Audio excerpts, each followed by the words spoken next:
Donc, vous voyez Je suis en train de me perdre dans votre, voilà, donc vous voyez récit, le côté délicieux que j'ai en tant que francophile, en tant que pratiquant de la langue française, d'écrire et de m'exercer à transcrire toute cette sentimentalité-là dans la langue française. C'est magnifiquement dit en tout cas. D'ailleurs, votre dernier livre s'appelle « Quand les racines chantent », une histoire de malédiction qui frappe les femmes de génération en génération. Est-ce que vous pouvez nous en dire un peu plus ?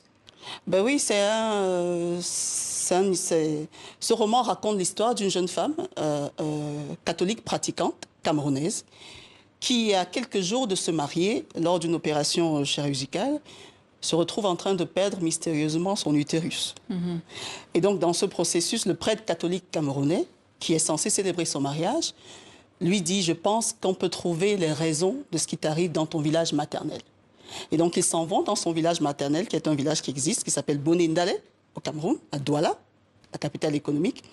Et là, le roi qui l'accueille lui dit, grosso modo, « Ah, tu t'appelles Jasmine, tu es la descendante de Niaké, qui a commis une faute irréparable il y a des siècles. Et tu es maudite. Et pour t'en débarrasser, tu vas devoir accomplir une série de rites qui n'ont rien à voir avec ton « je crois en Dieu » et ton « je vous salue Marie ». Et donc, elle se retrouve projetée et déchirée comme ça, désarticulée, entre sa foi catholique en laquelle elle croit et les rites stricts et endogènes de sa tribu en totale opposition. Voilà un peu la trame de ce roman. Et vous avez rencontré donc cette difficulté d'exercice en fait. Oui, ce magnifique exercice en tant que pratiquant de la langue française, c'est un exercice magnifique parce que ça pousse l'écrivain à se dépasser en écrivant la langue française, à l'enrichir, à se dépasser, à essayer de connecter deux mondes. De créer un pont entre deux rives. Voilà. Et effectivement, c'est une richesse.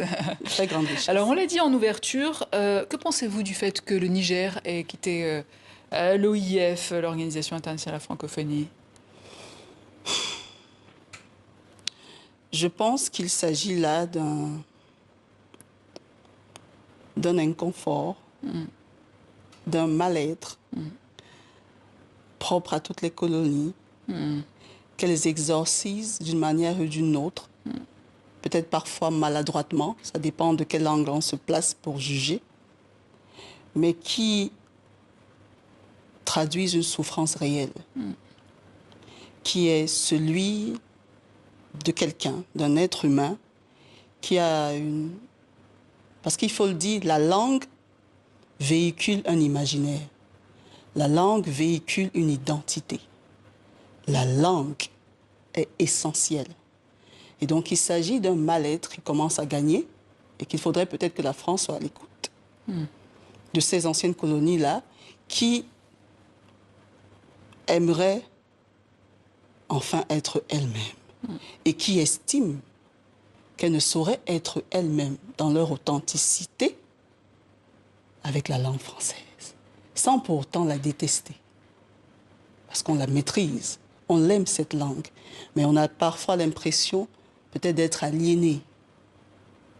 Donc je pense que cela traduit un malaise, un inconfort, que peut-être on gère avec beaucoup de violence, avec beaucoup d'émotion, mais peut-être parce qu'on estime qu'on a été peut-être, qu'on ne serait pas bien entendu.